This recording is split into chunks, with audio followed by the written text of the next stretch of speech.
একজন মুক্তিযোদ্ধা যদি তার নিজ জীবদ্দশায় কথা বলে যায়, আজকে নির্লজ্জের মতো কোন মুক্তিযোদ্ধারা কোটা চায়? আমি একজন মুক্তিযোদ্ধার সন্তান। আমার পিতা 2013 সালের 30শে জুন মারা যায়। 29শে জুন অনেকাঙ্ক্ষিত ভাবে কাকতালীয় ভাবে তার মুক্তিযোদ্ধা সনদটা আমাকে দেখিয়েছিল এবং সেদিন আমি তাকে দুঃখ করে বলেছিলাম, বাবা তোমার মুক্তিযোদ্ধা সনদ থাকতে আমরা চাকরি পাই না, আমরা তো কোটা সুবিধা পেতে পারতাম।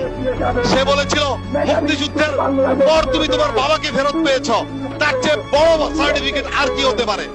মাত্র 20,000 টাকার ভাতাই কি আমার জীবনটা ছিল না তোমার কাছে দেশটা ছিল? তুমি তোমার বাবাকে ফেরত পেয়েছ, একটা স্বাধীন দেশ পেয়েছ। তারপর একজন মুক্তিযোদ্ধা যদি তার নিজ জীবদ্দশায় কথা বলে যায়, আজকে নির্লজ্জের মতো কোন মুক্তিযোদ্ধারা কোটা চায়, কোন মুক্তিযোদ্ধারা ভাতা চায়?